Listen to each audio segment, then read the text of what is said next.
오늘의 말씀 15장 같이 연구하는 시간 갖도록 하겠습니다. 첫 번째, 복음의 정의입니다. 복음의 정의. 여러분, 복음, 영어로는 가스펠이라고 하죠. 가스펠. 뜻은 좋은 소식이라는 뜻입니다. 근데 왜 좋은 소식일까? 이렇게, TV라든지 이렇게 보면 어떤 사람들이 집에 가면서 전도하러 갈 때 좋은 소식 전하러 왔습니다. 이렇게 하면서 방문을 하잖아요. 근데 왜 좋은 소식인지 성경을 통해서 그게 복음을 무엇을 뜻하는지 나와 있습니다. 고린도전서 15장 1절로 4절에 이렇게 나왔습니다. 또 형제들아, 내가 너희에게 선포한 복음을 너희에게 밝히 알리노니. 그래서 사도 바울이 내가 너희에게 복음을 전했는데 그게 뭔지 알려준답니다. 너희 역시 그 복음을 받았으며 또 그 가운데 서 있느니라. 야, 너네들도 내가 전한 선포한 복음을 들었고 그 복음을 믿고 지금 그 복음 안에 서 있다라고 말합니다. 2절, 너희가 만일 내가 너희에게 선포한 것을 기억하고 헛되이 믿지 아니하였으면 또한 그 복음으로 구원을 받았느니라. 그렇기 때문에 여기에서 보면 헛되이 믿지 않는다라는 것을 보면서 복음을 믿어야지 구원을 받고 또 복음을 헛되이 믿으면 구원을 못 받는다라는 것을 알 수 있어요. 그래서 이 구원파 같이 그냥 말로만 믿는다고 하면서 삶은 마음대로 세상적으로 사는 것은 헛되이 믿는 거라는 걸 알 수 있고 그것은 구원을 못 받는 것을 알 수 있습니다. 3절, 내가 또한 받은 것을 무엇보다 먼저 너에게 전하였노니 그것은 곧 뜻이 나옵니다. 복음. 성경 기록대로 그리스도께서 우리의 죄들을 인하여 죽으시고 묻히셨다가 성경 기록대로 셋째 날에 다시 살아나시고. 그래서 성경 기록대로, 그러니까 성경 말씀대로, 그러니까 여기에서는 말 그대로 예언이죠. 성경의 예언대로 예수님께서 죽으시고 묻히셨다가 3일 뒤에 부활하셨다라는 이것을 말합니다. 이게 바로 복음을 뜻하는구나. 그러면 왜 예수님의 부활이 좋은 소식일까요, 여러분? 예수님의 부활이 없으면 우리는 구원받을 수가 없습니다. 예수님의 부활이 없다면 우리는 소망을 가질 수가 없어요. 왜? 우리의 소망은 통일이 아니에요. 우리의 소망은 부활입니다. 예수님처럼, 예수님 부활한 것처럼 우리도 부활하기를 원해요. 이게 우리 기독교의 핵심이고 이게 우리가 원하는 소망입니다. 근데 예수님께서 부활했다라는 것은 죽음을 이기고 다시 살아났다라는 거잖아요. 그러니까 죽음을 이길 수 있다는 것은 인간은 불가능한 것입니다. 그죠? 그래서 그것은 그분이 신 하나님이라는 것을 스스로 증명하는 거예요. 이 부활은.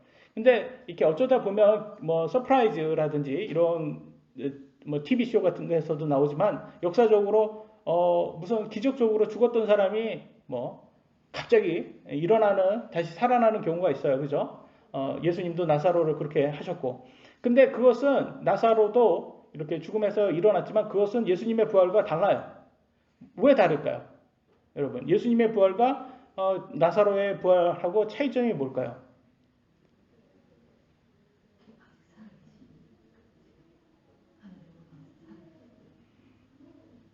같은 부활로 볼 수 있지만 죽었던 사람이 다시 살아났으니까 그걸로 볼 수 있지만 가장 핵심은 나사로는 또 죽었습니다. 왜 차이가 왜냐면 육신으로 다시 살아나는 것은 아무 의미가 없는 거예요. 또 살아났다 해도 사망을 피할 수가 없어요. 언젠가는 또 죽어요. 그러니까 예수님의 부활은 몸 자체가 완전히 변한 몸이에요. 부활의 몸, 완벽한 몸으로 우리가 갖고 있는 이 육신이 아니란 말이에요. 새로운 몸, 죽지 않는 몸을 가지고 다시 부활했다는 거예요. 그게 핵심이에요. 그러니까 누가 기적적으로 다시 살아났다? 그래도 그 사람은 신이 아니에요. 언젠간 다시 죽으니까. 그래서 죽지 않는 몸으로 다시 살아나야지, 부활해야지, 그게 진짜 하나님이라는 뜻을 얘기합니다. 그래서 우리 예수님이 죽지 않는 몸으로 부활하셨기 때문에 예수님은 내가 곧 하나님이다라는 것을 그분의 이 부활의 행위로서 증명을 하신 거예요. 그래서 우리는 기꺼이 우리의 영혼을 우리 예수님을 믿음으로써 우리 영혼을 예수님께 맡길 수가 있는 거죠. 왜?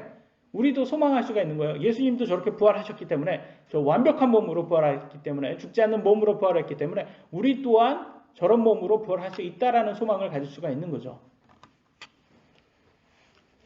그래야지 우리가 지금 입고 있는 이 몸은 우리 영혼이 입고 있는 지금 현재 이 육신, 이 몸은 썩을 것이라고 성경은 말합니다. 여러분 말 안 듣는 자식들 어머니가 뭐라고 그래요? 이 썩을 놈의 자식. 그 틀린 말이 아니에요. 우리가 참 이 썩을 놈이거든요. 정말 썩을 놈 맞잖아요. 예? 우리 육신이 나중에 죽으면 썩어요. 썩어서 다시 흙으로 만들어져서 흙으로 돌아갑니다. 하나님께서 아담을 흙으로 빚었잖아요. 그렇다면 이 육신이라는 것은 육이라는 것은 흙이에요. 재료가 ingredient. 이 재료가 흙이에요. 흙으로 만들어져서 나중에 죽어서 썩으면 다시 흙으로 돌아갑니다. 그런데 예수님께서 부활의 몸으로 다시 부활하셨는데 그 완벽한 몸은 썩지 않는 몸이라는 거예요. 그래서 참 이게 너무 신기하지 않습니까? 이 예수님의 부활의 몸. 그래서 이 부활의 몸을 우리 또한 가질 수 있다. 그래서 이게 우리의 가장 좋은 소식이죠. 왜? 우리는 죽을 수밖에 없는 그런 존재인데 죽지 않을 수 있다라는 소망을 얻을 수 있잖아요. 그래서 참 이렇게 구원파 교리가 좀 사악한 게 제가 왜 사악하다고 하냐면 구원파 교리는 육신적으로 정욕대로 이 육신의 정욕, 안목의 정욕, 인생의 자랑대로 사탄이 원하는 대로 그렇게 살아도 나중에 천국 간다고 하잖아요. 그거처럼 더 좋은 게 없어요. 그러니까 우리가 갖고 있는 이 좋은 소식보다 그게 더 좋아요. 우리 육신이 듣기에는. 근데 그게 불가능하다는 거예요. 그런 게 어디 있어요. 성경에서는 그렇게 얘기하지 않는데 그렇게 육신적으로 할 거 다 하고 정욕 누릴 거 다 누리고 천국 가면 그게 좋죠. 사실. 그러니까 세상이 자꾸 사탄이 그렇게 만든 거예요. 우리 육신이 듣기 좋은 말로 그렇게 만든 건데 성경에는 그렇게 나오지 않습니다. 그렇게 죄 속에 살면 있다가도 나오지만 죄하고 멸한다고 나와 있습니다. 그게 복음의 정의가 이렇게 나와 있고요. 예수님께서 이렇게 부활한 다음에 그냥 예수님께서 내가 부활했어가 아니라 증명할 수 있는 사람들에게 눈으로 보여줬다고 나옵니다. 그러니까 사람들이 눈으로 봤어요. 예수님의 제자들이. 5절로 7절에 나옵니다. 게바에게 보이시고, 게바가 누구죠? 베드로입니다. 게바는 돌이라는 뜻을 얘기하고요. 다음에 12제자에게 보이셨다는 것이라. 그 뒤에 그분께서 500여 형제에게 한번 보이셨는데, 그러니까 적어도 500명 이상의 증인들이 있는 거예요. 예수님의 그 부활의 몸으로, 완벽한 몸으로 부활하셨다는 것을 눈으로 본 사람들이에요. 그 중에 대다수는 지금 이때까지 남아있고, 그러니까 고린도서를 작성할 이때도 지금 대다수의 500명의 형제들 많이 살아남아 있다고 지금 얘기하고 있어요. 그러니까 얼마나 이때 당시만 해도 이거는 뭐 눈으로 본 사람들도 이렇게 많이 있는 거예요. 증거자가. 어떤 사람들은 잠들었느니라. 잠들었다라는 것은 죽었다라는 거예요. 그죠? 나이가 먹어서라든지 핍박에 의해서 죽은 사람들도 있겠죠. 7절. 그 뒤에 그분께서 야고보에게 보이시고 다음에 모든 사도에게 보이셨으며, 그래서 또 많은 사람들에게 이렇게 보여주셨다는 것을 보여주고 1장 3절에도 나와 있습니다. 사도행전 1장 3절에 이렇게 나왔습니다. 그분께서 예수님께서 순환을 받으신 뒤에 십자가의 순환을 얘기하겠죠. 자신이 살아계심을 절대 확실한 많은 증거들로 그들에게 보여주시고 40일 동안 그들에게 보이시며 하나님의 왕국에 가는 것들을 말씀하시고, 그래서 500명 이런 제자들에게 그분의 형제들에게 많은 걸 이렇게 보여주셨다. 이건 말로만 그냥 부활했다가 아니라 눈으로 확인할 수 있는 그런 걸 보여주고 40일 동안 그들에게 가르치시고 승천하는 것을 제자들이 이렇게 눈으로 봤어요. 예수님께서 하늘로 이렇게 올라가는 것을 눈으로 봤어요. 그러니까 천사들이 와서 뭐라고 해요? 그들에게 얘기해요. 이렇게 뭐 볼 것만 아니라 예수님도 이렇게 재림할 거다. 똑같이 재림할 거다. 올라간 대로 똑같이 재림하고, 예수님 재림하시면 우리가 예수님이 승천하듯이 우리가 휴거된다고 나와요. 휴거는 뭐예요? 우리가 완벽한 몸으로 바뀌어서 부활해서 천국에 들어가는 거예요. 공중에서 예수님 만나서 천국에 들어가는 게 휴거예요. 영어로는 rapture라고 그래요. 휴거, 그러면 한국말은 휴거 그러니까 휴가가 지금 생각이 나는데, 휴거 그러면 좀 잘 이상하잖아요. 좀 익숙하지 않은 단어잖아요. 그래서 천국으로 휴가 간다, 이렇게. 천국으로 휴가 간다가 아니겠네요. 왜냐면 원래 그게 우리의 본향이니까 천국에 들어가는 거예요. 완전히 여기에 나그네 생활을 접고 완전히 돌아가는 거네요. 그래서 휴거는 정말 이렇게 우리의 소망입니다. 근데 이 휴거 그러면 많은 교회에서 이단으로 생각을 해요. 휴거 그러면. 근데 저는 이해가 안 돼요. 그게 왜 이단이야? 그게 왜냐면 종말론자들이 자꾸 이렇게 말 같지도 않게 뭐 예수님의 재림이 언제 몇 월 며칠 이렇게 얘기를 해가지고 다 사람들에게 뭐라고 전 재산 다 교회에 다 환원하라 막 이렇게 얘기하잖아요. 그러면 이런 사기꾼들이 있다 보니까 휴거 그러면 다 사기꾼으로 이제 보는 거예요. 이게 종말론자들 때문에. 그러니까 종말은 맞아요. 종말은 맞는데 예수님 재림만 끝은 맞는데 그 날은 아무도 모르는 거예요. 그 날은 말하면 그 이단 맞아요. 그리고 그 날을 왜 말합니까? 이 사람들이 사기치려고 그런 거 아니에요. 전재산 이렇게 하려고. 좀 웃긴 놈들이죠. 그래서 그런 사람들한테 당하면 절대 안 됩니다. 근데 또 그런 사람들 때문에 또 이 좋은 단어, 이 휴거라는 좋은 단어가 나쁘게 지금 세상이 이렇게 반해서 휴거 그러면 너네 교회 휴거 믿어? 이단이네. 이렇게 만들어져 버렸어요. 이미지가. 오늘날 보면 이렇게 좋은 단어들인데도 나쁘게 좀 변형된 것들이 많이 있어요. 여러분, 해피앤게이라는 얘기가 있어요. 영어에는 해피앤게이. 무슨 뜻이에요? 행복이란 뜻이에요. 즐겁다. 해피앤게이. 그래서 옛날에는 해피앤게이가 자연스럽게 미국에 쓰였답니다. 근데 게이가 오늘날은 무슨 뜻으로 해요? 동성애자들. 동성애자들은 그들의 트레이드 마크가 뭐예요? 레인보우 아니에요. 무지개. 그 무지개가 무슨 뜻이에요? 하나님께서 더 이상 물로 심판하지 않겠다라는 증거 아닙니까? 그게 좋은 뜻이잖아요. 원래는 다 하나님께서 주신 좋은 건데 다 나쁘게 변형이 됐어요. 그래서 그런 걸 좀 보면서 이 휴거라는 단어도 이렇게 나쁘게 변형이 되었구나. 근데 사실은 좋은 거다. 근데 이 당시에 예수님이 이렇게 승천해서 40일 동안 있을 때 사도 바울이 예수님 이렇게 승천해서 이렇게 승천하는 거라든지 부활한 거나 이렇게 눈으로 봤어요? 사도 바울이? 봤어요? 안 봤어요? 네? 이때는 없었어요. 사도 바울은. 예수님 승천 그때는 사도 바울은 나중에 세대가 틀려요. 나중 사람이에요. 나중에인데 이 사람은 어떤 사람이었냐면 사도 바울은 사실은 핍박하는 사람이었어요. 기독교인들을 핍박하는 사람이었어요. 그래서 사도행전 8장 3절에 나옵니다. 사울로 말하건대 그가 교회를 크게 파괴하고 집집마다 들어가 남자와 여자를 끌어다가 감옥에 넘겨주더라. 이 무서운 사람이었구나. 바울의 원래 이름은 사울이입니다. 바울은 바리새인이에요. 유대교 중에서도 아주 엄격하다고 유명한 바리새인이에요. 바리새인인데 그들은 유대교인의 입장에서는 기독교가 예수님이 교주고 아주 이단 종교라고 믿는 사람들이죠. 유대교의 입장에서는. 그러니까 다 잡아서 죽여야 된다. 이런 개념이에요. 그러니까 그것에 앞장선 사람이에요. 사울이란. 바울이 원래 이름 사울인 사람이. 조선시대 때로 말하면 뭐겠어요? 도망친 노비를 때려잡는 추노꾼. 추노꾼 같이 뭐 일본 앞잡이 뭐 이런 사람들. 오늘날은 우파를 적폐로 감옥에 다 집어넣는 좌파 검사. 이 정도로 이해하면 되겠어요. 좌파 검사였으면 더 맞을 것 같아요. 왜냐면 바울이 좀 나름대로 높은 위치였으니까 검사 정도 위치에 아주 똑똑한 사람이었으니까 엘리트였죠. 그래서 이렇게 사도행전 9장 4절로 6절에 어떻게 하나님께서 사도 바울을 직접 찾아왔습니다. 직접 어떻게 찾아왔는지 보도록 하겠습니다. 그가 땅에 쓰러져 들음에 한 음성이 있어 그에게 이르시되 이때도 사울이 이게 기독교인을 잡아서 다 핍박하게 하고 가는 날에 이렇게 예수님께서 나타난 거예요. 사울한테. 사울아 사울아 어찌하여 내가 나를 핍박하느냐 하시거늘 그가 이르되 주여 누구시니까 하니 주께서 이르시되 나는 내가 핍박하는 예수라 가시체를 걷어차기가 내게 고생이라 하시거늘 그가 떨며 놀라 이르되 주여 내가 무엇을 하기 원하시나이까 하매 주께서 그에게 이르시되 일어나 도시로 들어가라 그러면 내가 반드시 해야 할 일을 듣게 되리라 하시니라.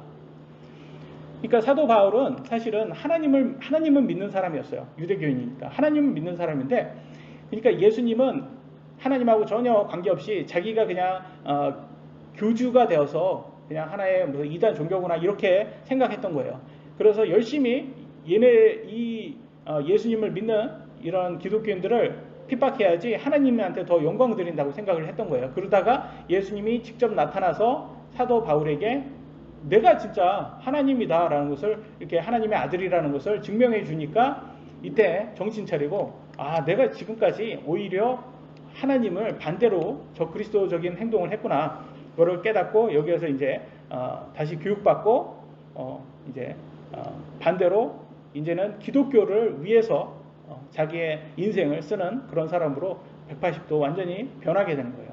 그래서 보면 뭐 옛날에는 뭐 저 그리스도적인 그렇게 기독교를 핍박했던 사람들이 구원받고 완전히 바뀌어서 이제는 뭐 목사가 돼서 선교사가 돼가지고 열심히 하나님을 위해서 섬기는 그런 사람이 된 거예요. 왜 이것을 얘기하냐면 고린도전서 15장에 바울이 이것에 대해서 얘기해요. 그러면서 나는 사도로서 참 이렇게 사실은 하나님의 사도로서 불리할 자격도 없는 사람이다. 왜냐하면 예수님 기독교인들 핍박했던 사람이었기 때문에 자기의 과거에 대해서도 이렇게 얘기를 합니다. 고린도전서 15장 8절로 10절. 맨 마지막에는 정한 때를 벗어나 태어난 자 같은 내게도 보이셨나니. 그래서 자기는 어떻게 보면 사도들 중에서 맨 마지막 사도라고 말합니다. 나는 사도들 중에서 가장 작은 자니라. 내가 하나님의 교회를 핍박하였으므로 사도라 불리기에 합당치 못하되. 여기서 말하죠. 자기는 과거에 그런 좀 전적이 있던 사람이라고. 하나님은 하나님의 은혜로 내가 되었으니 내게 베푸신 그분의 은혜가 헛되지 아니하여 내가 그들 모두보다 더 많이 수고하였으나.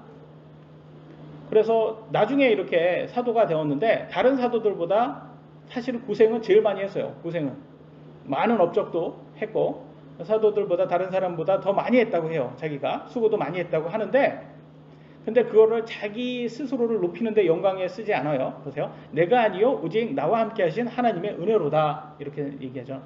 내가 그렇게 했지만 내가 한 게 아니다. 그거 하나님의 은혜가 하셨다. 나와 함께 있는 은혜가 그거 하신 거지 내 능력으로는 도저히 할 수 없는 거다. 이렇게 얘기를 해요. 그래서 오직 하나님께만 영광을 드리는 걸 보여줍니다. 신약이 몇 권이 있죠? 27권이 있죠? 그 중에서 14권 정도가 사도 바울이 기록을 한 거예요. 그러니까 생각 한번 해보세요. 14권을 기록한 사람이면 얼마나 대단한 사람이, 하나님께서 가장 크게 쓴 사도들 중에서 가장 크게 쓴 사람이잖아요. 그게 그렇게 크게 쓴 사람이 큰 업적을 했는데 그걸 자기가 한 게 아니다. 하나님의 은혜가 하셨다라고 이렇게 말하잖아요. 오늘날 대형교회 갖고 있는 목사들을 보면 자기가 이거 했다고 어깨에 엄청 힘들어가는 목사들 많습니다. 대형교회도 아닌데도 그래요. 뭐 우리같이 이렇게 개척교회 가난하다기보다도 작은 개척교회 이렇게 있는 사람은 저 같은 사람은 잘난 척 할 게 없어요. 저는. 근데 여기에서 한 100명 정도, 성도들 100명 정도 되는 교회 목사들도 어깨에 뽕이 엄청 들어간 게 제가 많이 보여요. 이렇게 보면. 그러면 그런 사람들 보면 거기보다 어떤 사람은 여기에 독립침례교회에서는 좀 가장 큰 교회를 가진 사람들도 보면 어깨에 이렇게 뽕이 몇 개나 들어갔는지 알 수가 없어요. 해서 작은 교회, 개척교회 이유는 상종도 안 하더라고요. 작은 교회 목사들하고는. 그래가지고, 이렇게, 역시 사람은 다 똑같구나. 저렇게 높은, 나름대로, 이쪽으로 보면, 나름대로 성공해야 하니까 좀 유명해지니까, 저게 상종도 안 하는구나. 저게 상대도 안 하는구나. 이런 걸 보면서, 사람이 다 그렇지. 나도 저 위치에 가면 나도 안 그러라는 법도 없고, 그러니까 그냥 좀 받아들이는데 사도 바울 정도 된 사람도 이렇게 하는 거 보니까 이게 오히려 크리스찬의 성경적인 자세구나. 내 자신을 낮추고 오직 하나님만을 높이는 게, 그래서 우리가 참 배울 점이다. 우리도 이렇게 해야 된다. 이런 것을 볼 수가 있어요. 사실 인간이 다 똑같습니다. 높은 자리에 있으면 다 잘난 척 하고 싶고 어깨에 힘이 들어가게 돼 있어요. 그러니까 제가 말했던 목사님들이 다 나쁘다는 건 아니에요. 이게 자연스럽다라는 거죠. 근데 사도 바울의 모습이 원래는 더 성경적이다라는 거죠. 11절로 14절 보겠습니다. 그러므로 나든지 그들이든지 우리가 그렇게 선포하며 너희가 그렇게 믿었느니라. 그러니까 내가 복음을 전했던, 다른 사도들이 복음을 전했던 너네들은 동일한 복음을 들었다, 이렇게 말합니다. 이제 그리스도께서 죽은 자들로부터 일어나셨다고 선포하였거늘 너희 가운데 어떤 자들은 어찌 죽은 자들이 부활이 없다고 말하느냐? 지금 가장 큰 문제가 이슈가 부각되고 있습니다. 고린도 교회가 참 문제가 많은 교회라는 걸 여기에서도 알 수 있어요. 가장 핵심 교리인 기독교의 가장 핵심 교리인 부활을 안 믿는 사람들이 교회 안에 있었다라는 거예요. 여러분이 크리스찬이라면서 예수님의 부활을 안 믿는다는 것은 구원 받을 수도 없고, 그러니까 크리스찬이 아니라는 거예요. 진짜 크리스찬이 아니라는 거예요. 구원 받지 못한 사람들이라는 거예요. 교회는 다니는데 구원 받지 못한 사람들이 교회 안에 있다라는 거예요. 왜? 부활을 믿지 않는다는 거예요. 왜? 복음을 믿지 않는데 어떻게 구원이 있어요? 복음으로 구원을 받는 건데, 예수님의 부활을 믿어야지 구원을 받는 건데 그걸 안 믿는다는 거예요. 죽은 사람이 어찌 부활이 있냐? 죽은 사람이 어떻게 부활해? 내가 눈으로 볼 수가 없는데. 이런 사람들이 있다라는 거예요. 만일 죽은 자들의 부활이 없으면 그리스도께서 일어나지 아니하셨느니라. 부활이 없다면 예수님도 부활하지 못했네? 이거 지금 얘기하는 거예요. 그러면서 이거 가지고 계속 얘기합니다. 사도 바울이. 어떻게 부활이 없다고 너네들은 믿냐? 진짜 너네는 크리스찬이 아니다. 이걸 계속 이제 고린도 교회에게 책망을 합니다. 14절. 또 그리스도께서 일어나지 아니하셨으면 우리의 선포하는 것이 헛것이요 너희의 믿음도 헛것이며. 웃기지 않습니까, 여러분? 가장 기독교의 핵심 교리인 부활을 부인한다는 것은 내가 가리킨 것도 헛것이요 너네가 믿는 것도 헛것이다. 그러니까 같이 모일 필요도 없는 거예요. 너희들이 모이는 게 더 안 좋아지는 거예요. 고린도 교회가 그 상태잖아요. 사실 함께 모여서 그냥 침묵회 정도밖에 안 되는 거예요. 그냥 교제하는 침묵회 정도밖에 안 돼요. 아니 어떻게 크리스찬들이, 교회라는 사람들이 같이 모여서 예수님의 부활을 믿어야지 부활을 안 믿고 뭘 믿을까요? 이 사람들은. 그러니까 제가 보기에는 많은 사람들이 교회는 다니는데 예수님의 부활을 믿지 않고 뭐 인생을 자랑하려고 사람들끼리 내 집사다, 장로다, 권사다 이렇게 인생을 자랑하려고 다니는 것 같아요. 그렇게 해서 아니면 교회 좀 큰 교회 다니는 사람들은 그렇게 인맥을 더 쌓으려고 다니는 사람도 있고, 아니면 그냥 좀 듣기 좋은 말 듣고 내가 영적 수양을 한다, 이런 식으로 다니는 사람도 있고. 근데 정작 부활은 믿지 않는다라는 거예요. 참 대단하지 않습니까? 기독교의 핵심은 부활입니다. 예수님의 부활을 가르치지 않는 교회가 오늘날도 많아요. 좌파 교회들이 특히 감성에 취해서 성경에도 없는 육신이 듣기 좋은 말만 이렇게 하고 부자가 되게 한다, 부자 돼서 인생의 자랑하게 한다, 이런 것을 좋아합니다. 사실 우리 육신은 좋아해요. 그런 거를 싫다는 게 아니에요. 우리 육신은 좋아해요. 근데 그게 성경적이지는 않다라는 거죠. 고린도 교회처럼 대형 교회가 돼서 우쭐대고 파당을 나누고 목사를 교조화하고 겉으로는 거룩한 척하면서 뒤에서는 술과 성적 쾌락을 즐기는 사람들, 이런 사람들이 많다라는 거죠. 한국에도 많은 교회들이 은사주의에 빠져 있어요. 은사주의가 뭐죠? 기적, 그죠? 기적을 믿는 사람들, 아니, 기적만 쫓는 거, 눈에 보이는 기적만 쫓는 사람들을 얘기합니다. 교회 안에서 자신을 높이려고 하는 사람들, 권사, 목사, 장로, 집사, 이런 것들, 너무 타이틀만 좋아하는 사람들, 그래서 인생의 자랑하면서, 내가 권사야, 나 집사야, 나 장로야, 그러면서. 그리고 인사받기를 좋아하잖아요. 바리새인들처럼 인사받기를, 그래서 선생님, 이런 말. 그리고 서로 험담하고 분쟁하고, 거짓 이단들이 교회를 장악하는데도 그거를 몰라요. 이단인지도 몰라요. 복음을, 이 부활도 안 믿는 사람이 어떻게 이단 그 교리를 구분을 하겠습니까? 성령님이 없는데. 성령님이 안에 있어야지, 저게 성경적이다, 그거를 구분할 수 있는데 선악을 구분할 수가 없는 거예요. 왜? 부활을 믿지 않기 때문에, 성령님이 없기 때문에 그들 안에는. 그래서 기독교의 핵심 교리인 부활을 부인한 사람들이, 심지어 교회의 리더들이 되는 그런 한국 교회들이 있어요. 그러니까 완전 이단인 사람들인데 그냥 교회라고 하니까 다른 사람들은 그냥 교회로 보이는 거예요. 그냥 제대로 된 교회처럼 보여요. 겉으로 보기에는. 그리고 이거는 뭐냐면 안고 없는 찐빵이라고 하나요? 핵심이 빠져 있는 거라는 거예요. 만약에 아마 자유민주주의에서 자유를 빠진다고 한번 생각하면, 민주주의 빠져봤자 상관없는데, 민주주의는 빠져도 되는데 자유가 빠지면 안 돼요. 자유가 핵심인데 자꾸 현재 대통령은 자꾸 자유를 빼고 민주주의로 가야 된다고. 그러면 조선인민민주주의로 하려고 한단 말이에요. 자꾸 자유가 빠지면 그쪽으로 간단 말이에요. 그쪽도 민주주의니까. 자유가 핵심인데 자유를 자꾸 빼려고 그래요. 그러니까 핵심을 빼려고 하는 게 그러면 대한민국의 가치가 없어진단 말이에요. 그것처럼 교회도 마찬가지예요. 부활을 자꾸 빼려고 그래요. 교회에서 부활을 빼고 예수님의 보혈을 피 같은 거 그런 거 십자가 잔인하잖아. 자꾸 빼려고 그래. 그런 거를 자꾸 빼고 휴거 이단이야. 종말론 이단이야. 그런 걸 자꾸 얘기하지 않으려고 그래. 이 땅에서만 사는 것만 집중하고 이 땅에서 예수님이 부자 만들어준다. 우리에게 듣기 좋은 위로해준다. 그런 것에 자꾸 가는 사람들이 정말 그런 교회들이 많다는 거예요. 오늘날 현 정부가 자꾸 같이 식당에서 같이 밥도 못 먹게 하고 자영업자들 다 죽어나가는데도 이렇게 만들어 놓은 거. 아니 일일 확진자가 36,000명인데 아직도 백신 타령하고 웃기지 않아요? 36,000명 걸리는데 아직도 그렇게 자꾸 지네들이 그렇게 방역을 열심히 하는데 왜 하루에 36,000명이 걸리냐 말이죠.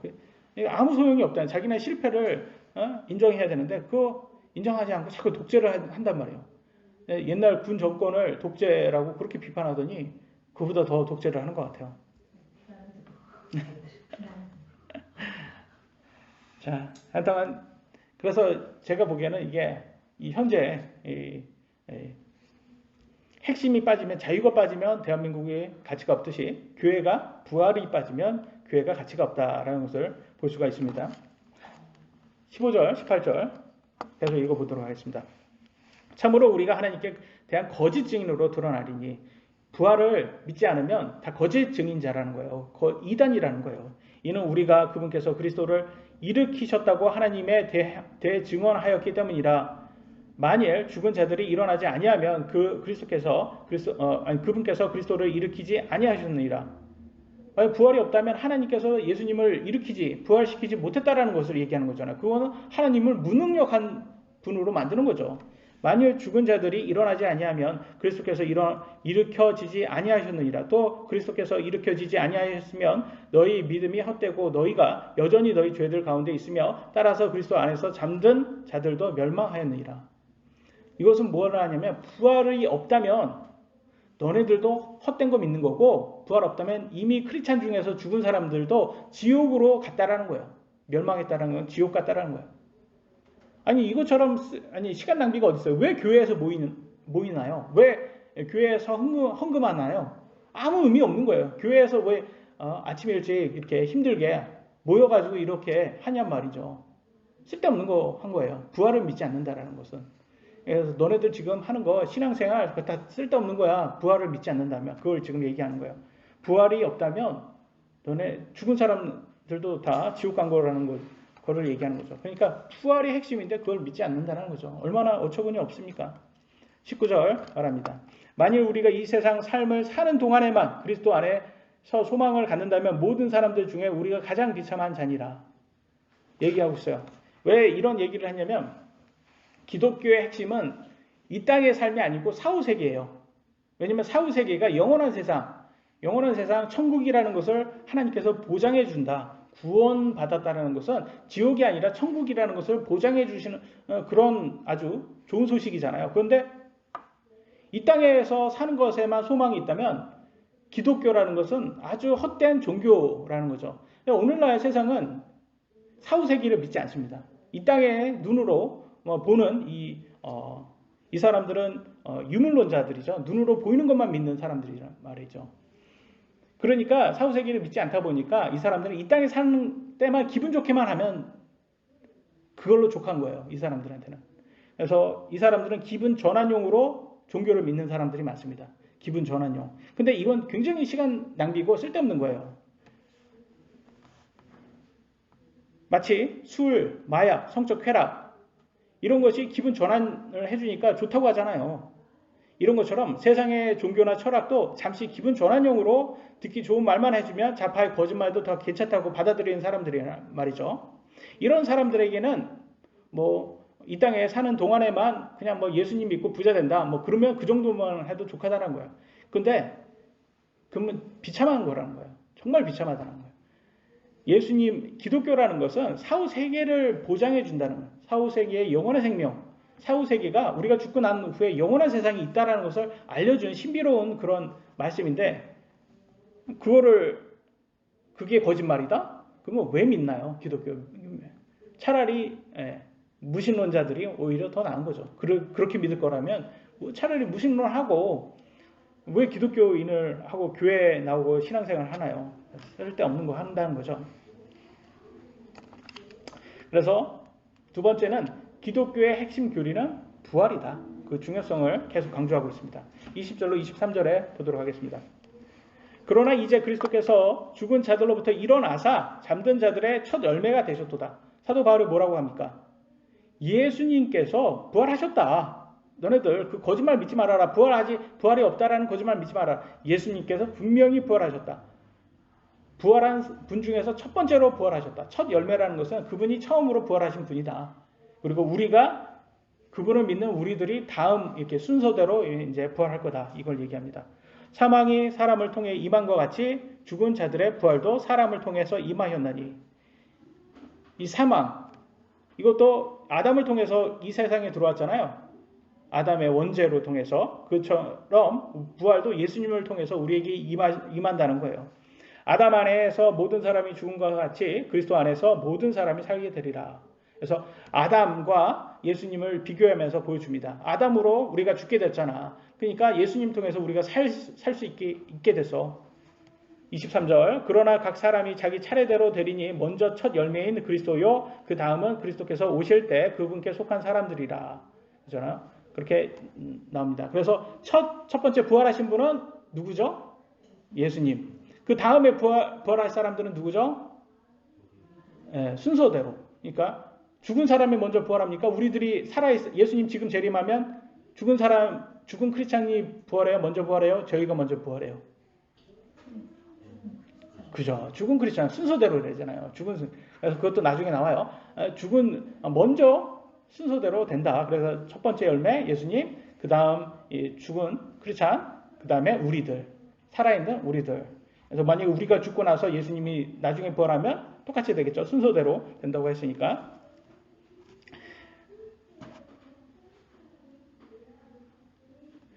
과학자들이 인간이 왜 영원히 살지 못하냐고 과학자들에게 한번 물어보세요. 그러면 뭐라고 말할까요? 이 사람들은 그렇게 말할 거예요. 이게 자연의 섭리다.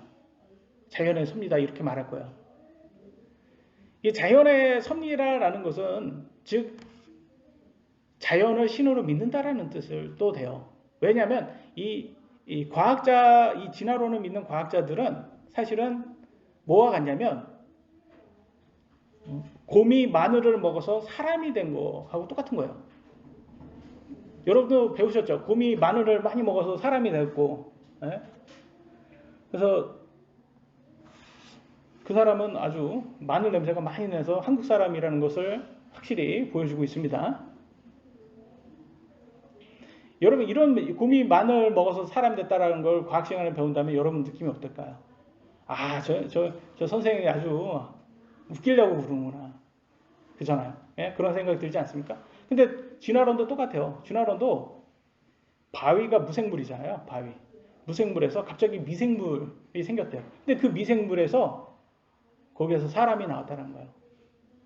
똑같은 말이잖아요. 그러니까 즉 사람의 조상은 누구예요? 바위예요. 바위가 오랫동안 잘 있어서 거기서 사람이 나온 거예요. 그러니까 사람의 조상은 바위다. 똑같은 거잖아요. 그 말이 그 말이잖아요. 그러니까 곰이 오랫동안 마늘 먹어서 사람이 됐거나 바위가 오랫동안 지나서 거기에서 사람이 진화돼서 사람이 나온 거나 똑같은 말이에요. 그게.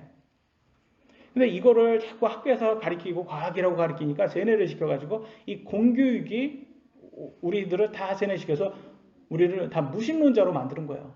근데 왜 공교육이 그렇게 만들었냐면 이 무신론자들은 유물론자들이기 때문에 이게 공산주의자들이에요. 공산주의자. 근데 공산주의자라고 하면 또 무슨 이 공산주의자들만 있냐 그렇게 보겠지만 사실은 이게 그러니까 독재하려고 하는 사람들이라는 거죠. 왜냐하면 독재하려고 하는 사람이라면 우리의 인권을 먼저 없애야 되거든요. 우리의 인권을 없애려면 하나님께서 우리를 만들었다는 걸 먼저 없애야 돼요. 우리 인권이라는 것은 우리 인간보다 더 높은 사람이, 아니 높은 분이, 사람이 아니죠. 높은 분, 신이죠. 하나님이 우리에게 주어진 인권이잖아요. 인권이라는 걸. 그래서 같은 사람이면 우리를 억제할 수 없는 건데 그들은 독재를 하기 위해서는 억제를 하려면 하나님을 먼저 지워야 되는 거예요. 지워야지 인권을 지울 수 있고 그 자기네들 마음대로 독재를 할 수가 있는 거예요. 그러니까 공산주의도 나오고 거기에서 여러 독재도 나오고 그러잖아요. 그러니까 이 유물론자들이 자꾸 그렇게 없애려고, 하나님의 자리를 없애려고 만든 게 결국 진화론이에요. 그래서 이것에 우리가 속으면 안 됩니다. 그러면서 웃기는 건 이 좌파들이 인권 타령은 엄청 하죠. 사실은 인권은 지네들이 다 없애면서 얼마나 이게 모순적입니까? 24절로 26절에 이렇게 나왔습니다. 그때 끝이 오리니 곧 그분께서 모든 치리와 모든 권세와 권능을 물리치시고 왕국을 하나님 곧 아버지께 넘겨드리실 때라. 그분께서 모든 원수를 그분의 팔 아래 두실 때까지 그분께서 반드시 통치해야 하나니 멸망받을 마지막 원수는 사망이니라. 좀 어렵게 보일 수도 있는데요. 그때라는 끝은 언제예요? 예수님의 재림을 얘기합니다. 예수님이 재림하면 모든 치리, 모든 권세, 모든 권능이죠. 그러니까 이 세상의 적그리스도라든지 지배자들, 그 리더들, 이런 사람들을 다 예수님이 물리치신답니다. 그리고 왕국, 천년왕국을 예수님께서 천년왕국을 한 다음에 그 다음 천년이 지난 다음에는 이 왕국을 누구에게 주세요? 하나님께 드리는 거예요, 다시. 하나님께 다시 넘겨드린다고 나와 있어요. 그래서 그분께서 모든 원수를 그분의 발 아래 두신다고, 하나님께서 발 아래 두신다라고 나오고, 마지막에는 누가 멸망을 해요? 사망, 죽음이 없는 그런 세상으로 변한다고 합니다. 사망이, 마지막 원수는 사망이라고 말합니다. 사실 우리 인간의 원수는 사망이에요, 여러분. 그잖아요. 여러분이 죽음 앞에서는 꼼짝도 못해요, 우리 인간이. 아니, 이 땅에서 요즘 러시아 푸틴이 맨날 이 사람이 그 전쟁을 좋아한다고 하더라고요. 올림픽 때만 전쟁을 일으킨다고 하더라고요. 짭짤하대요, 그게. 그 해야지 자기 지지력이 올라간대요. 그래서 열심히 지금 전쟁 놀이를 하는데, 아주 강력하지 않습니까? 푸틴 같은 사람들을 보면 참 무서워할 거 없어 보이잖아요. 근데 죽음 앞에서는 아무것도 못해요. 그렇게 지금 종합 격투기 선수들 보면 너무 단단하고 아주 싸움도 너무 잘하고 무서울 거 없어 보이잖아요. 근데도 그 사람 누구인지 일본 한국 사람인데 일본에서 이렇게 한 종합 격투 하는 사람, 추성훈인가요? 그 사람이 어디 토크쇼에 나와서 말하는데 뭘 제일 무섭냐고 하니까 귀신 제일 무섭다고 하더라고요. 제일 무서워요. 그 사람들도 죽음 앞에서는 제일 무섭거든요. 귀신 그러면 그건 죽음이잖아요, 죽음. 죽음 앞에서는 다 무서운 거예요. 그러니까 아무리 앞에서 막 강하게 보여도 죽음 앞에서는 사망 앞에서는 다 약해요. 인간의 한계가 어디에서 나오냐? 딱 죽음 앞에서. 여러분, 칼을 여러분 목에다 딱 놔두면 우리가 아무 꼼짝도 못 하잖아요, 우리가. 아니, 지금 현 정권을 우리가 비난을 해도 이 사람들이 우리 목에 칼을 딱 들이면 우리도 아무 소리 못 해요. 우리 죽음 앞에서는 우리도 꼼짝도 못 합니다. 그러니까 마지막 원수는 사망이에요. 그래서 그 죽음을 하나님께서 없앤다는 거예요. 그럼 얼마나 우리에게는 좋은 소식입니까? 이거보다 더 좋은 소식이 없어요. 이 땅에서는 영원한 게 없기 때문에 사실은 이 땅에 사는 우리들은 영원한 세상, 천국 이런 것을 우리가 상상조차도 하기가 힘들어요. 그렇지 않습니까, 여러분? 이 땅에서 영원한 게 있어요? 여러분, 새 차 사면 기분 좋잖아요. 한 달밖에 안 간답니다. 새 집 사면 기분 좋잖아요. 1년밖에 안 간다는 거예요. 그러니까 이런 게 오래 가지 않는데 어떻게 감히 영원한 걸 우리가 상상할 수 있겠습니까? 근데 그것이 있다라고 분명히 성경은 말을 해주고 있습니다. 그래서 우리는 그걸 믿는 사람은 예수님을 이게 얼마나 큰 소망인지 우리가 알 수가 있습니다. 27절로 30절 이렇게 나왔습니다. 그분께서 모든 것을 그분의 발 아래에 두셨으나 그분께서 모든 것을 그분 아래에 두셨다고 말씀하실 때 모든 것을 그분 아래에 두신 분은 예외인 것이 분명하도다. 그래서 하나님, 어떤 분은 그럴 거예요. 어떤 사람들은 그럴 거예요. 하나님은 그럼 부활할 필요 없어? 아니, 예수님도 부활해야 되고 우리도 부활해야 되면 하나님은 그럼 부활 안 해? 하나님은 예외인 거예요. 왜냐하면 하나님은 육신이 없잖아요. 영이시잖아요. 육신을 가져야지 사망이 꼼짝도 아니 사망 앞에서 꼼짝도 못한다는 건 육신이에요. 육신이니까. 예수님도 이 땅에 어떻게 오셨어요? 우리 육신을 입고 오셨잖아요. 그러니까 죽음을 맞이해야 되는 거였고 하나님은 예외다. 왜? 육신이었기 때문에 죽을 필요도 없는 거죠. 부활도 필요가 없는 거예요. 그래서 하나님은 예외다라고 말합니다. 28절 모든 것이 그분께 굴복 당할 때에는 아들도 모든 것을 자기 아래에 두시는 분께 친히 복종하시리니 이것은 하나님께서 모든 것 안에서 모든 것이 되려 하심이라. 그래서 예수님도 하나님께 복종해서 이렇게 부활을 해야 하는 것을 보여주고 있습니다. 그렇지 아니하면 만일 죽은 자들이 결코 일어나지 아니한다면 죽은 자들을 대체하여 침례를 받는 자들이 무엇을 하겠느냐? 여러분 침례식 왜 합니까? 침례. 우리도 부활의 몸으로 다시 새로 태어난다라는 것을 대체로 보여주는 거예요. 그게 상징적으로 보여주는 거예요. 근데 우리가 쓸데없는 거예요. 너네들 침례식 한 거 그거 쓸데없다 얘기하고 있는 거예요. 너네들 부활이 없다면 침례식 왜 했냐 말합니다. 그러하신데 그들이 어찌하여 죽은 자들에게 대체하여 침례를 받느냐? 또 우리가 어찌하여 매 시간 위험 속에 서 있느냐라고. 이때 당시에는 침례를 하는 것도 위험했을 수도 있었을 것 같아요. 이때 당시에는. 오늘날은 종교의 자유가 있으니까 괜찮겠지만 침례식을 했다라는 것은 예수님 믿는 사람들이니까 다 이단으로 봤을 거 아닙니까? 그러니까 얼마나 위험하게 침례식 한번 하는 것도 목숨 걸고 해야 됐을 수도 있었어요. 특히 카톨릭 시대 때는 그랬답니다. 그때는 유아 세례를 했기 때문에 침례를 다시 우리는 하는 사람들이기 때문에 침례교도들은 목숨 걸고 침례를 했던 거예요. 그때는 다 이단으로 잡혀서 화형을 시켰을 수도 있었어요. 그래서 옛날 그 역사 이렇게 종교 그 핍박받았던 사람들 그 저서 같은데 보면 이런 것들이 많이 나옵니다. 이렇게 화형을 시켜가지고 이 길을 쫙 보면 다 불에 다 이렇게 나무꽂이에 이렇게 꽂아놔서 다 시체가 이렇게 있었답니다. 이렇게 다 화형을 시켜가지고 불로 다 태워서 다 이단이라는 이유로 만연사냥을 했던 거죠. 그러니까 그걸 왜 우리가 이러면서 이렇게 위험하게 침례식을 왜 했냐? 너네 부활하지도 않는다면서 부활이 없다면서. 그러니까 말도 안 되는 거예요. 그러니까 기독교인데 부활을 안 믿는다라는 것은 그것처럼 모순이 없어요. 가장 핵심은 우리 부활입니다. 부활. 31, 33절 내가 그리스도 예수 우리 주 안에서 가진 바 너희로 인한 기쁨을 두고 단언하노니 나는 날마다 죽노라. 내가 사람들의 방식대로 에베소에서 짐승들과 싸웠을진데 만일 죽은 자들이 일어나지 아니한다면 그것이 내게 무슨 유익을 주겠느냐. 내일 우리가 죽을 터이니 우리가 먹고 마시자. 속지 말라. 악한 사귐은 선한 습성을 부패시키느니라. 무슨 말을 하냐. 여기서는 날마다 죽노라 라는 것은 우리 육신이 믿고자 하는 것에서 자꾸 그것에서 우리가 영적 싸움을 한다는 거예요. 육신이 원하는 것과 영이 원하는 것이 서로 달라서 사도 바울은 항상 날마다 자신을 죽였답니다. 이것은 자기가 육신이 원하는 쪽으로 가지 않으려고 노력을 했다라는 거예요. 그리고 여기 에베소에서 짐승들과 싸웠다라고 하잖아요. 그래서 이걸 좀 제가 이렇게 봤더니 신학적으로 이렇게 좀 여러 개의 이렇게 책을 찾아보니까 사도 바울은 로마 시민권자였기 때문에 노예가 사자와 싸우는 글래디에이터 영화 같은 데 있잖아요. 그런 거를 하지는 않았을 거라고 얘기를 하더라고요. 그래서 시민권자였기 때문에 이때 당시에는 로마 시민권을 돈 주고 샀던 세대였기 때문에 굉장히 어떻게 보면 엘리트고 대단했던 거죠. 그러니까 굳이 그거가 안 했으니까 에베소의 짐승들은 아마 에베소의 저 그리스도를 얘기한 거다. 그래서 저 그리스도 예수님을 믿지 않는 사람들을 얘기했을 거다라고 말을 합니다. 그렇기 때문에 그러면서 핍박받으면서 그런 사람들에게 예수님 복음 전할 때마다 핍박을 받았을 거 아닙니까? 근데 그걸 자기가 했던 것이 다 쓸데없는 거였다는 거예요. 너네들 부활을 믿지 않기 때문에. 그래서 자기가 야 너네들 부활이 없으면 그냥 야 먹고 죽자 마시고 죽자 이렇게 얘기하죠.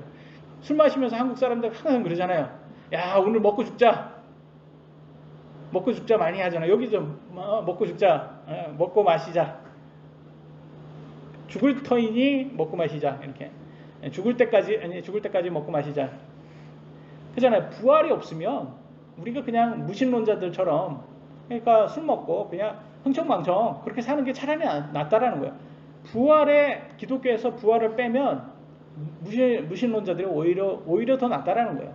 그러니까 부활이 가장 핵심이다라는 걸 말하는 거예요. 그래서 속지 말라. 너네들 야 부활 믿지 않는 부활이 없다고 말하는 애들한테 속지 말라.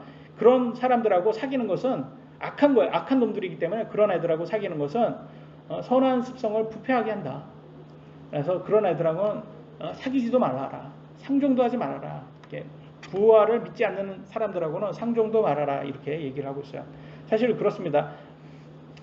우리나라도 자꾸 그 교회에서 사람들이 새로 오고 막 그러니까 교회를 더 키우기 위해서 자꾸 이상한 거를 믿는 거짓 교리를 믿는 사람들도 막 다 이렇게 포용하려고 하고 동성애자도 자꾸 포용하려고 하고 막 이런 게 사랑이라고 자꾸 이렇게 거짓으로 포장을 하는데 그 사랑이 아니에요. 아니 어떻게 선과 진리와 거짓이 같이 갈 수가 있습니까? 분리해야죠. 그럼 그거는 타협할 수 있는 선이 아니에요. 그러니까 복음 특히 부활을 믿고 안 믿고는 이건 정말 같이 갈 수가 없는 겁니다. 정말 악한 거예요. 악한 사람들이 있어요. 그런 사람들하고는 우리가 같이 갈 수가 없습니다. 절대로. 34절 의에 대하여 깨어있고 죄를 짓지 말라. 여기도 말하잖아요. 저는 죄를 짓지 말라. 그래서 이 구원파 교리가 잘못됐다는 걸 알 수 있고 의에 대해서 깨어있어라. 의 그러면 예수님이나 예수님의 말씀을 얘기합니다. 그래서 우리가 예수님의 말씀, 하나님의 말씀에 대해서 우리가 이해할 수 있도록 깨어 있어야 된다는 걸 보일 수 있어요. 그래서 부활을 믿지 않는 사람들하고는 상종도 하지 말아야 되고 그런 사람들하고는 자꾸 타협하려고 하지 말아야 된다는 거예요. 어떤 자들에게 하나님에 대한 지식이 없으므로 내가 너희를 부끄럽게 하려고 이것을 말하노라. 야, 부활을 믿지 않는 너네들 부끄러운 줄 알아. 지금 얘기하는 거예요. 어떻게 기독교인이라면서 부활을 믿지 않냐? 너네는 지식이 없어도 어떻게 핵심인 지식을 없냐? 너네들은 진짜 부끄러운 사람들이야. 그렇게 말을 합니다. 그죠? 교회에서 오늘날 교회를 10년 다녀도 성경을 한 번도 안 읽는 사람들이 많아요. 한국 교회에서 보면. 아니 그 성경을 몰라요. 읽지 않으니까 알 수가 없죠. 읽지 않으니까. 그러니까 교회에서 목사도 뭐 설교대로 안 하고 그냥 구절 하나 읽고 그냥 세상적인 얘기하고 그러면서 재밌는 얘기하고 그러면서 그러니까 인기는 많을지 모르지만 그게 성경적인 교회인지 의문이 되죠. 그러니까 성도들도 보면 성경을 한번 안 읽고 그러니까 목사가 지금 성경 얘기하고 있는지 자기 개인 얘기하고 있는지 그냥 재밌으면 그냥 좋다 뭐 이런 식으로 되어버리고 쓸데없는 거 하고 있는 거죠. 그러니까 그냥 침묵회지 그게 정말 교회라고 할 수가 없죠. 그러니까 그런 식으로 가면 안 되죠. 교회가. 교회의 핵심은 부활입니다. 35, 38절 그러나 어떤 사람은 말하기를 어떻게 죽은 자들이 일으켜지느냐 그들이 어떤 몸으로 오느냐 하리니 자꾸 그러죠. 자꾸 거기에서 야 부활? 그게 가능해? 그러면 어떤 몸으로 부활하는데 너 어리석은 자여 내가 뿌리는 것이 죽지 아니하면 살아나지 못하고 또 내가 뿌리는 것으로 말하건대 내가 앞으로 있을 그 몸을 뿌리지 아니하고 밀이든 어떤 다른 곡식이든 다만 맨 알갱이가 뿌리되 하나님께서 친히 기뻐하시는 대로 그것에서 몸을 주시며 또 모든 씨에게 그것 자체의 몸을 주시니라. 좀 어렵게 보일 수도 있는데 무슨 말이냐? 야 너네가 뿌리는 씨앗도 씨앗 그 자체로 있지 않지 않냐? 씨앗이 죽어서 없어지고 거기에서 새싹이 나오지 않냐? 씨앗의 모양과 새싹의 모양이 다르지 않냐? 모양이 다르다. 그걸 얘기하는 거예요. 그것도 모양이 다른데 우리가 죽어서 부활하면 그 부활의 몸이 지금의 몸과 다르다는 것을 보여주고 있는 거예요. 그걸 하나님께서 알아서 해주실 거다. 하나님께서 기뻐하는 대로 해주실 거다. 근데 그것에 대해서 자꾸 내가 눈으로 못 봤으니까 그런 건 없다. 자꾸 믿는 그런 사람들에게 정말 어리석다라고 얘기를 하고 있어요. 아니 씨앗도 변하는데 그잖아요. 여러분 이게 뭐 동물들도 보면 다 그 자라면서 껍질 막 벗고 막 하잖아요. 막 변하잖아요. 서로.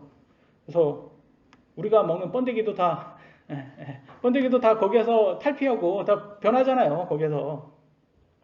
근데 모양이 다 다른데 그 자꾸 왜 우리는 그런 거를 어떻게 변하냐 자꾸 그걸 얘기를 하고 있어요.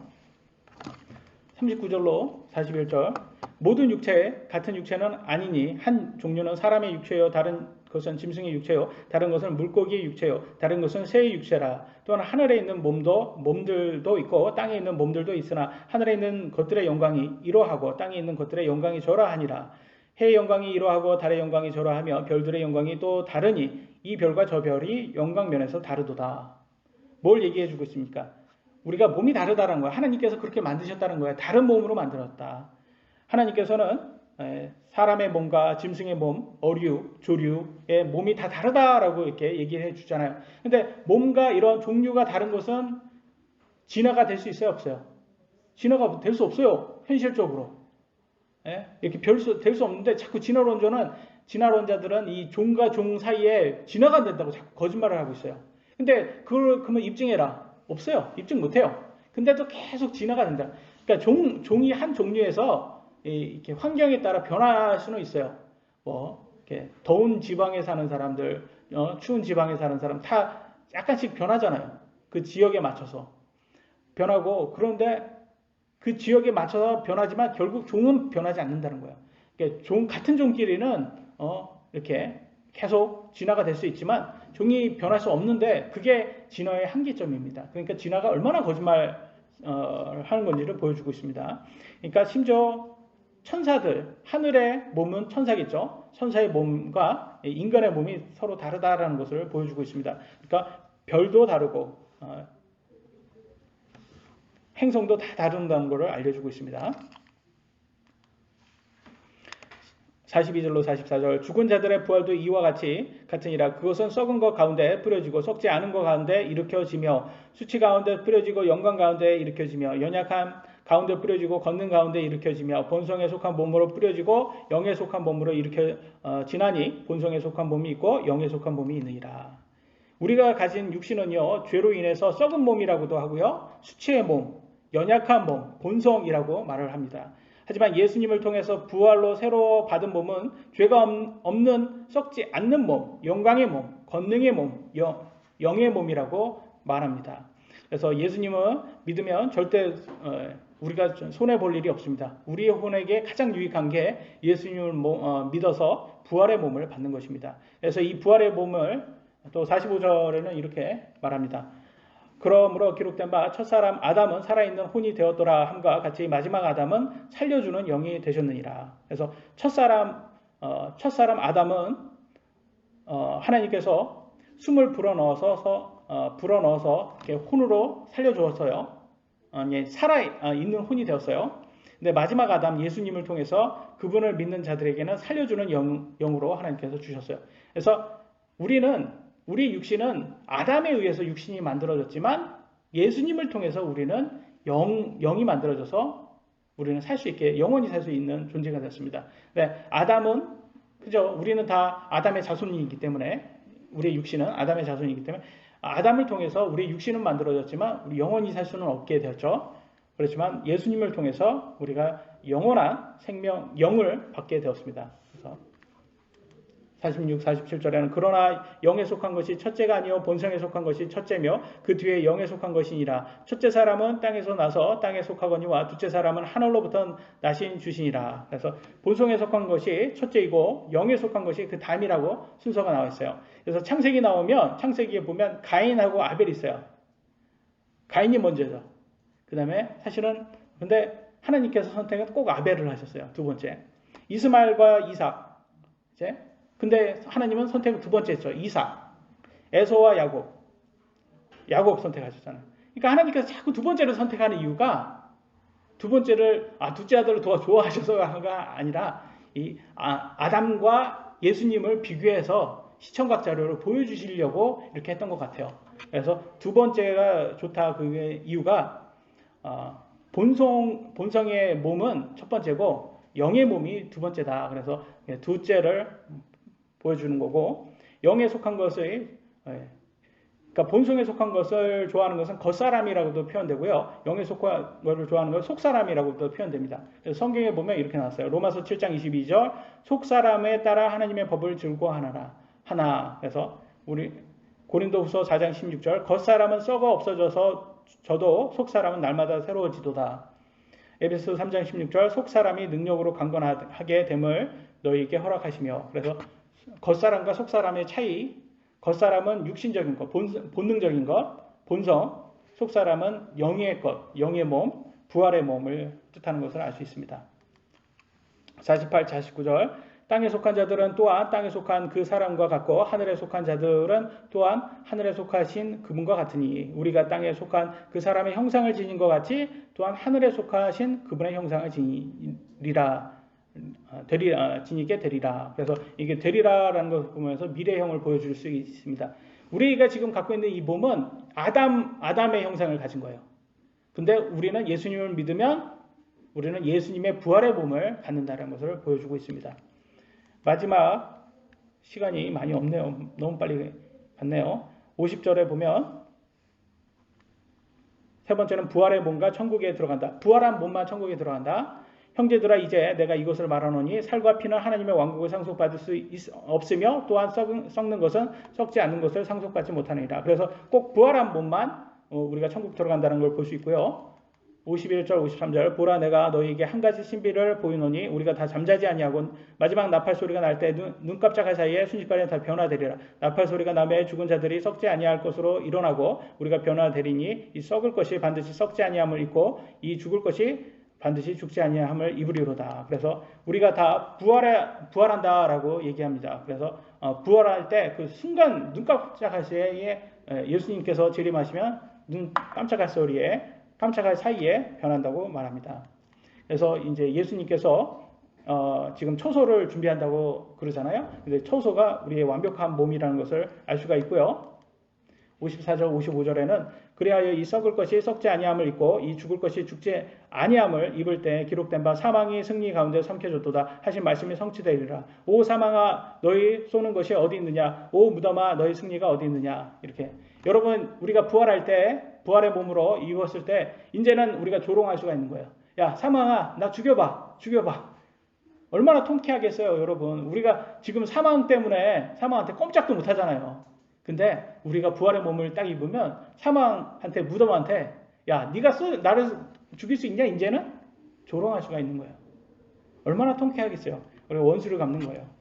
그래서 56절 57절에 사망에 쏘는 것은 죄요 죄의 힘은 율법이니라. 그러나 우리가 주 예수 그리스도를 통하여 우리에게 승리를 주시는 하나님께 감사하노라. 그래서 이 사망이 우리를 뭘로 죽이냐면 너 하나님의 법을 어겼지? 율법을 어겼지? 그러니까 내가 너를 죽여도 돼 라면서 명분을 얻을 수 있어요. 율법으로.